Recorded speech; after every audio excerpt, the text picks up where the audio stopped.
Yo, it's TCPWTK, The Fly. You're now tuned in right now to Gully TV. Big dribble, big dribble. Like, you can't even, there's really not an amount of money I think you can even pay him. Because, first of all, he did it all, but to be able to still, like, when I talk to him and the conversations we have, we still talking like we drinking chocolate milk at the park, about to go in the public pool or some shit about this hip hop shit. Like, it's not like, oh, this business and we don't give a fuck about that shit, bro. Like, we know the value of it. We know the value of this shit. You know what I'm saying? Like, because we got an album coming out soon, and I feel like the merging of what we doing is like, you're getting the baby. You're getting the baby. Because I'm like, you know, to them, I'm the young boy. I was always the youngest of my crew. I just became an old man, right? But for them, those are my OGs. So I'm like the baby that his era had, that this generation will finally get to see, okay, this is what it looks like to have a real DJ and a real nigga on the microphone. They both from the street, they both cool guys, and they making some hardcore hip hop music. And it's like the fucking basic, the fundamentals of what this shit is really about.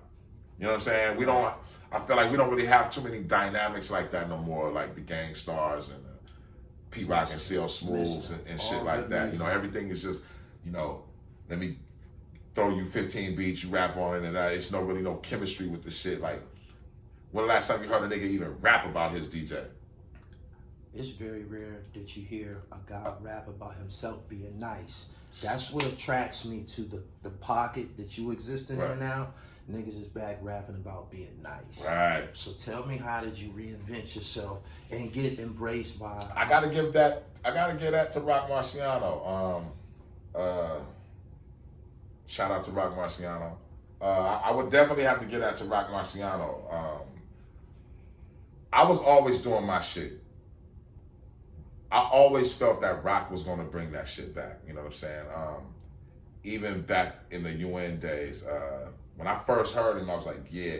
And especially for New York, you know what I'm saying? It was like, I'm from Cali. I can't bring New York back. It had to be somebody from over there to actually do some real New York music. You know what I'm saying? And I was just waiting for him to pop. You know, I used to talk to dude on the phone every day. You know what I'm saying? And telling him like, yo, man, when the world hear you, man, I'm telling you, because you know, when you are not being accepted yet, it's hard to see that shit. And I can understand somebody being from New York feeling like that when everybody's doing everything except what they supposed to be doing in New York, right? And dudes is blowing up, everybody, niggas is auto-tuning, niggas is rapping like they from the South, this, that, and the third, and you sounding kind of vintage or whatever. But I'm like, yeah, but your shit different, my nigga. I'm like, it's different. I'm from the streets.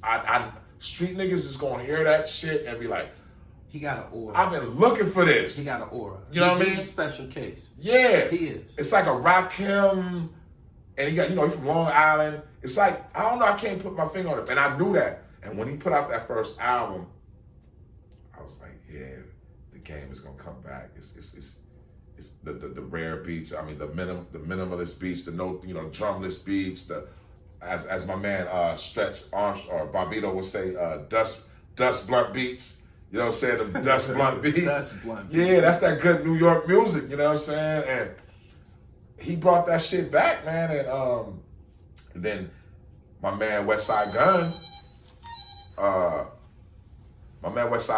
when he, you know, I had got a hold of that fucking Hitler Wears Hermes. I got that from my man A.A. Rashid. Right. And I had a stack of them shits. And I remember I played the fuck out of that shit. He had this song called Thank God for Drug Dealing. Yeah. I think they call Eric B or some shit. Yo, I used to play the fuck out of that. So I would just be giving motherfuckers that CD like, yo, you gotta check this shit out, bro. Right. You gotta check this shit out. And then, you know, over like, West was like real fast. His shit, West. It was accelerated. Yo, niggas can say what they want, but that motherfucker is a worker.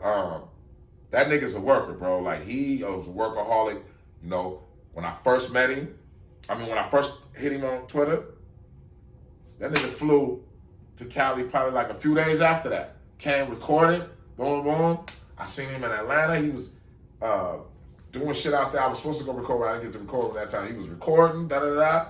I see he was putting these tapes together, and he kept putting these tapes together. He started getting on the blogs, da-da-da-da. And he was already telling me about, he's like, yo, if you like me, wait till you hear my cousin, Benny and my man Conway. Yeah. I'm like, oh shit. But you know, when people tell you that, you're like, you just trying to put your man on. You know, y'all, you don't really be trying to hear when he let me check it out. I was like, oh yeah, nah, these niggas is nice. And then I knew, I was like, yes, we need more of that. Cause you see, with me, my whole thing is this, man. I'm about my species surviving. At one point in time, yes, I would have treated all those dudes like competition. Mm-hmm. But it's not enough of us for me to be like that. So my whole thing was like, I don't want this go around to be like the last time where shit died down, where niggas just started being so crabs in a barrel, where the whole thing gets turned off and we give the music back to the because really it's Cali in New York, you know what I'm saying? And I like trap music too, don't get it wrong, but I'm just saying Cali in New York, gee, we speak direct, you know what I'm saying? So I needed my species to survive, man. I needed street hop to be back. Cause I was tired of, like you said earlier, I was tired of niggas throwing me in the fucking bohemian society. I was outnumbered by niggas rapping about keeping it real in hip hop. Yeah. I ain't trying to, we talking about this street shit. We just eloquent street rap and poets, you know what I'm saying? So once that shit came back, it just brought it back. And then my man Huss Kingpin, he was living out here. I met Huss through, when I was in Germany, I was fucking at my people's record store, and I was like, yo, what the fuck is this? And they had Roc Marci. He hosted this tape called Cognac Tapes. I had never heard of Huss at that time. I was like, yo, who the fuck is this? I was like, yo, this shit sound like some like Prodigy mixed with Roc Marci or some shit. I don't know. It's like some Long Island shit for real. I thought it was Roc Little Brother or some shit. I didn't know. Boom, I had him on Twitter. Thank God for social media. Yo, if it wasn't really for Twitter or none of this shit would exist without Twitter. Because I wouldn't have been able to connect these dudes or connect with none of these dudes. I believe a tactic that's been applied now with a lot of these, this new wave of music that's popping, right. I believe they applied a tactic that hadn't been applied previously. Mm. This new generation, they don't have no problem doing a song with a nigga from 20 years ago. Exactly. You know what I'm saying? Like, exactly. I didn't see them go through them. Like, I won't say so much resurrect niggas, just put together a song. And it's like, damn, that's dope. And y'all picking up momentum doing this shit. Right. I never recall our generation. Our generation is some suckers. Going to pick up no young nigga and say, I'm going to put you on a song. And when it come to that, you know, beyond even just the song shit, man, it just be like, a lot of dudes from my era is just some weirdos, man. That's just what it is, man. I've been around a lot of these dudes. These niggas is weird. Like, first of all, it only take real niggas 45 minutes to write a verse. Doing a song it's not rocket science. Right. It ain't like, I gotta take out all this time to do a song. When I leave here, I gotta go to the lab. You know what I'm saying? Actually, to do 2 joints that I wrote for the last few joints for this DJ Scratch project. Okay. But it's like, it don't hurt to help a motherfucker, man. You know, I've helped a lot of people. A lot. You know, and I never asked nothing for it because I really get a kick out of seeing if the shit will work. You know, like, oh shit, this working. Like, oh, this nigga's feeding his family? That's fucking great. Like, yo, this nigga's feeding his family. Like, he ain't got to worry about what's happening. I know what that shit feel like, bro. And I feel like when dudes do that to each other, that's like the most demonic shit, bro. White people don't do that with each other. Even if they don't like each other, they'll still like, nah, wait, I can't have you looking fucked up out here, though. Especially Jews. Jews can hate each other's guts, But one thing, I ain't gonna let you starve though, nigga. Right. Here, come work for me. I might make you feel like you're beneath me at this job, but you still getting a 6-figure check. No doubt. You know what I mean? I'm not gonna allow you to look crazy because you're still part of my nationality, and we don't tolerate our nationality looking like that. Until we pick up that type of mentality, whereas even if I don't like you, my nigga, I still don't want to see you fucked up in the game, though. Like, I want you to have a position somewhere. Right. Because one of my kids or grandkids might have to work. You know what I'm saying? You might have a strong point.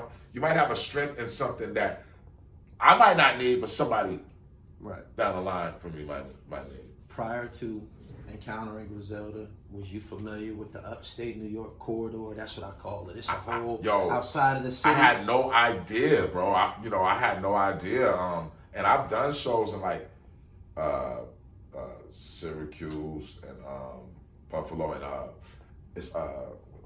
Rochester, Schenectady, Albany, Binghamton. You know what I'm saying? Stuff like that. And yeah, I knew it was crazy out there though. Yeah. That's one thing I knew. I knew they've been getting busy. Some crazy motherfuckers out there. But I didn't know. But then, that's how, I expected to be like that, because the thing about hip hop is this, man, is that it's something that innovates itself very fast, and it has its moments where it just really innovates. But I always said this: the further, if you're from New York, right? If the further you're away from the 5 boroughs, the more I feel like you're gonna really try to have your game on sharp. Like, dudes from Philly rhyme their motherfucking ass off. They do. Like the fucking, it could be a post office nigga. He'll rap circles around the average motherfucker trying to rap out here. You know what I'm saying? He like, man, my young boy do that shit. I don't even do that shit no more. I don't do it no more, yeah. But he's sitting on 100 clip though. Yeah. I could give you 100 right here, but my boy, he got like 800. I just got this 100 clip. But nigga, you still got 100 on you. Right. The average rap nigga can't do that. You know what I'm saying? So when you see niggas like Benny the Butcher, Conway, these niggas go up to the radio station and be able to, rap all day and still have songs on the, like that's like when you've had time to really like craft your shit, because you have an imagination. It's like your imagination is running around. That's why our hip hop over here was hella innovative. Like when the freestyle fellowships and the hieroglyphics, it had to be that extreme, because especially in the 90s, everything was about scale. So niggas had to take it to a whole nother level. So that's why when Hyro dropped, niggas was like, a lot of niggas bit that style, because them niggas really carved out a style, that this is the that style. Yeah. A lot of niggas was trying to do that in 93, 90. Like, it was a bunch of Hyro sound, even down to Outkast. That first Players Ball, that was basically a Hyro rendition, but they say it, what I'm saying? But I loved it. But the thing is, the further away you get from the boroughs, a lot of times, if you're on some hip hop shit, you really trying to prove yourself lyrically, you know what I'm saying? So even where you have like a J Electronica, you know what I'm saying? And look at Queens. You know how they used to try to treat Queens in New York, and look what happened after the KRS-One shit. Them niggas came back with artillery for your fucking ass. 10-year dynasty. Yeah, a lot. You know what I'm saying? Like, so it was like let's not even talk about Long Island. They got the most MCs per capita in New York. They got, not only that, Long Island might have some of the most innovative rappers that came to hip hop outside of Queens. Think about it, Public Enemy. I made a list. Long Island is in a class by themselves. Yeah, man. I did. Every rapper damn near changed the game or had like a weird way of innovating. Biz Markie, bro, that's like Bill Cosby for me. Public Enemy, Granddaddy IU. Come on, man. Busta Rhymes. Busta Rhymes. Those are all different characters in your life, my nigga. Like, think about that. Whereas some places might be regional and everybody kind of sound the same. I even heard Prodigy and Method Man is from. They are from Long Island. You know what I'm saying? And so it's just like, all of them sound different. Whereas, you know, other places, everybody kind of will have the same flow. Long Island, bro, you ain't gonna really find a place that had that much impact, individual impact on the game like that. You know what I'm saying? Facts. That's crazy. I wrote it down on paper one day. But think about it. Them niggas were, you know, they wasn't being accepted. You know what I'm saying? Like that. As far as what I heard, I mean, I know. No, they weren't. They were treated like they was from the suburbs. You see what I'm saying? Mm-hmm. De La Soul. Come on, bro. You know what I'm saying? That's like all innovative shit. So it's like, you know, I always felt like that's just how hip hop runs. Like the you know, even with, you know, even having knowledge yourself, you know, some of the most, you know, super 5%ers be like in Jersey, you know what I'm saying? Long Island, you know what I'm saying? Like you find like old school style 5%ers, you know what I mean? Like, cause them dudes, they was on the outskirts of the borough, so they was 120 forwards and backwards, you know what I'm saying? And that's just how it is. It's kind of like, even like gangbanging, you know? Crips and Bloods that's not really from LA, they be way more turned up. You asked me about conflicts I've had. Yeah. I'm kind of like in the same boat as you in Long Island. I'm from Erie, Pennsylvania. I'm not from Philadelphia, Right. so I done had conflicts with niggas who felt that they could handle me a certain way. Right. I was in the same prison system with you niggas. Right. You know what I'm saying? So there is no separation. Get that out of your mind. Right. So, you know, niggas is niggas, man. But the contributions have came from different places. Yeah, it has, man, and I think that I feel that way about a lot of shit. Like even like jazz, you know, jazz started in the South, but motherfuckers started picking that shit up and running with it from Ohio, New York, you know, Texas, and you know what I'm saying, and Memphis, and you know, and it wasn't just Louisiana, you know what I'm saying, even though it come from Louisiana, but you know, a lot of, you know, once jazz became a thing, niggas was on them instruments. Some of the coolest musicians come from the most oddest places. You know what I'm saying? I think that's about, you know, even you can do that. I think you can damn near do that with anything. Martial arts. You know what I'm saying? Like, it's always going to be the outskirts that's like, hey, they have something to prove. We have to be triple times better. That's probably the same thing with when we go east, overseas. Yeah. They extreme with hip hop. Extreme. We keep it real. Yeah. You know what I'm saying? Like, that's how I've been, you know, thank God for overseas. I've been able to keep, you know, live off of those aspects. Yeah, the people that live off those aspects, you know, in Europe, man, you know, the average household still has turntables. Was that tailor-made for guys like you? Because I noticed when you resurfaced, not just you, the guy, some of the guys that you mentioned, y'all came back with cassette tapes, vinyl. Yo, I gotta give that to the young boys, man. The young boys under me gave me that. You know, like my guy Dirty Diggs, who makes a lot of my beats. I'm like 10 years older than him, so having him around me, even though he's like 36, I'm still 10 years older. Yeah. Oh, you interviewing Dirty Diggs? Well, that's JR. This afternoon, yeah. That's my brother. Okay.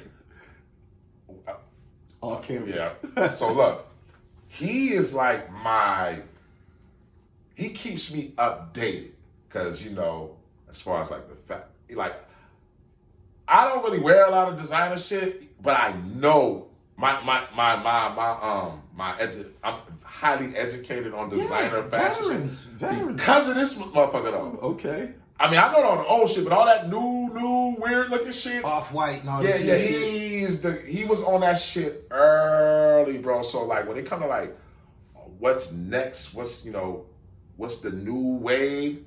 JR's there already. He's already in 2030 right now. You know what I'm saying? Because that's just that young boy. I'm on the computer all day. I'm looking up this style of Jordan and this T-shirt is made out of earth sustainable cotton, and you know what I mean, like all that type of shit.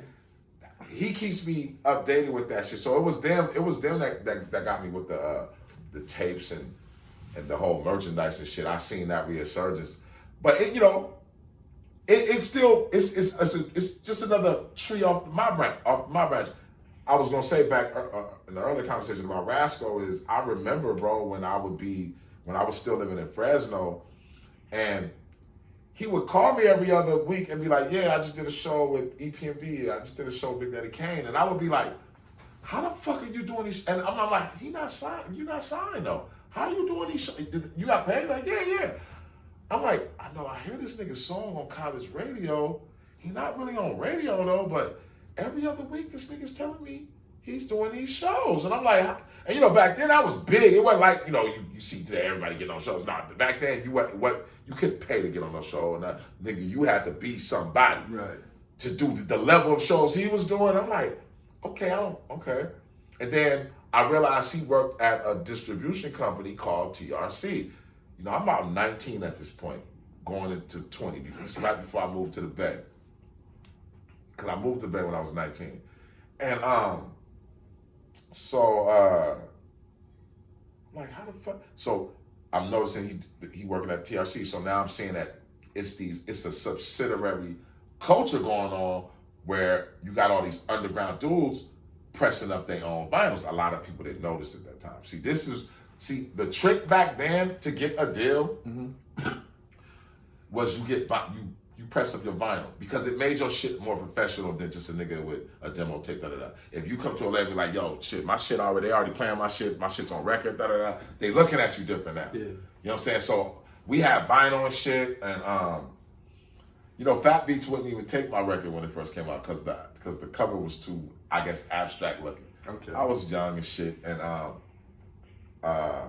but they had to take it because so many people started requesting this Planet Asia EP, and it was like, yo, so they took it. And this was the shit when we was pressing our own records.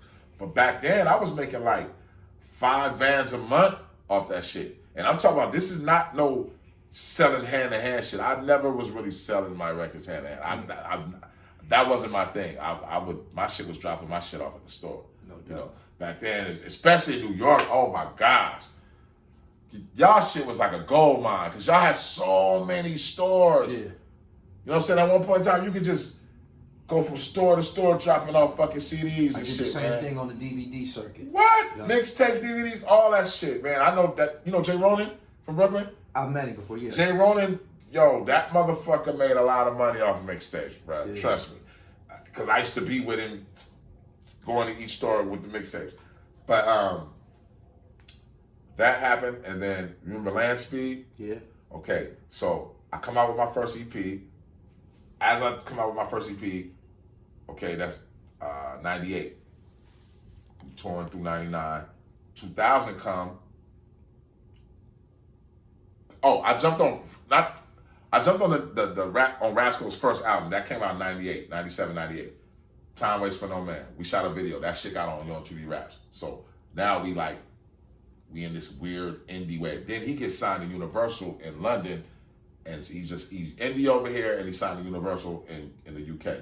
So now I go on my first tour. I'm his hype man this whole time. Mm-hmm.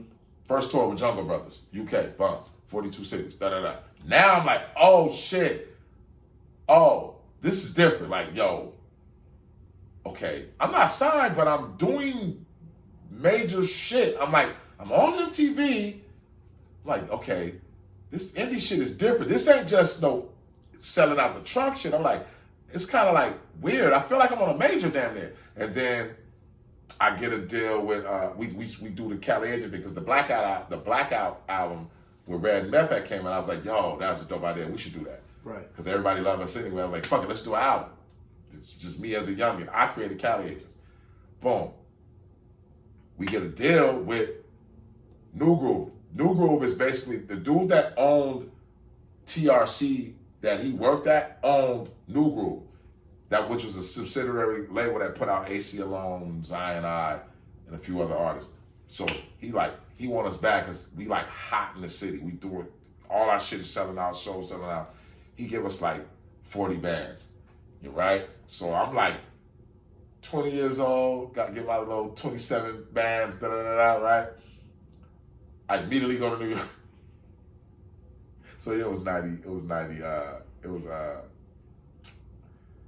It was like 99. That wasn't my first time going to New York, but I went to New York because my girl lived in Harlem at that time. I'm out. Boom. Summertime. Summertime. Come back to Cali. We record the album. 2 weeks. shit, 75,000. That shit sold 75,000 independently. Nigga, Ed Lover, Russell Simmons holding our record up, because they used to have some little Def Jam thing that used to come on TV, like regular TV on Saturdays and shit. I remember that shit. They holding the record up. So boom. I go, so we touring. I go do this, my man JF. This is when I started meeting Kweli. I think I met Kweli around this time, because I started hanging around D&D Studios. This is when I meet Kweli, Black Thought, I bought my two-way from D&D Studios. I remember that. Remember two-ways? Yeah. I bought my shit from D&D Studios. Okay. You know what I'm saying? And my man JF, I got an EP coming out with him later on this year on some nostalgic shit, because he was the one that he was the executive producer for my Land Speed project. But then I get to deal with them. They give me another 20 bands, right? As I do that, I'm signing with Interscope too. So I made sure I got that money before I signed with Interscope. Yeah. So as I'm negotiating with Interscope, I'm like, y'all just want to let y'all know I got an EP coming out though. You know what I'm saying? Boom, boom. So then I signed again with Interscope for like the $375, you know what I'm saying? And an extra $75 under the table, right? So all this shit is happening. And I'm like, yep. At this time, it's like I'm indie and major at the same time. I'm on Interscope. I got a record out on Land Speed. So I'm riding this fucking wave. But then Napster and the internet hits. And shit just... That hurt you? It didn't really hurt me, because I never... I really kind of I can honestly say I milked the game from 97 to like 2004. No, to 2006. I really milked it, you know what I'm saying? I had a lot of fun. I don't really have you know how most rappers you interview and they be like, oh man, this deal bad, I don't really have no sob stories about coming up. I can tell you, I ran through a lot of money. I had a lot of fun. The thing that I think that kept me grounded and and being able to survive is just, one thing about real hip hop, bro, that shit ain't gonna never die, man, because goofy music is just goofy music. Goofy music, I like goofy music too, but one thing about goofy music is I understand that it's like bubblegum. Bubblegum, you chew it, yeah, flavor. Bubblegum will last for so long. The flavor leaves. Yeah. Real hip hop, you're gonna forever for the rest of your life listen to When They Reminisce Over You. You're gonna forever for the rest of your life hear Mass Appeal from Gangstar. You're gonna forever hear Nas's Like. Forever. You're gonna forever hear The Bridge Is Over. These songs are never gonna go anywhere. Peter Piper is never gonna go anywhere. Straight Outta Compton is never gonna go anywhere. Tupac, California, none of that shit. None of the real shit is ever going to go anywhere. I don't give a fuck what pops. I don't give a fuck if a nigga come out selling 100 million records. That shit, if it's bubblegum, guess what? We're not going to care 5 years from now. So this shit can be hot. That's why nothing offends me. Like nothing, like some goofy music can come out, it doesn't offend me. That's why I always tell those, I'm not on no keep it real hip hop shit though. Because I'm like, I understand this shit to the point where I don't have to be mad if some nigga make a song called Now Laters and Cupcakes and he makes $1 million off the shit. I know that he's, whoever listened to that shit at that time is gonna grow up and they're gonna grow out of that song. Yeah. And they're gonna be like, oh, you know what? I actually like Can I Kick It and Bonita Applebum and this song. Cause you can think now, you understand words, motherfucker. That's why you like these songs. You know what I mean? I don't even argue with young people about hip hop because I'm like, let them do their thing, bro. They gonna grow up. I had to. It's certain shit it's certain music that I didn't even like. It's certain R&B that I wasn't a big R&B dude when I was a kid. I had to grow into like R&B. Now it's certain songs that I know I hated when I was a kid that I love now. Groovy as fuck now. You know what I mean? So it's just like, you gotta let the children be. But the ones who are making like, we know who they are, the Coles and Kendricks and all that. Their music is gonna be around because that's hip hop. And that's just what it is. And I understood that. You call me backpacker, whatever, but I understood that shit when I first started making records. Like, nah, I don't wanna be a goofy artist. I don't give a fuck if I never go platinum. And as long as I can tour for the rest of my life, You know what I'm saying? Because at the end of the day, you want to see Planet Asia live because you've been hearing about me your whole life. Even if you never heard my music before, you're going to pay that ticket like, I want to see this nigga. I want to see who is this nigga?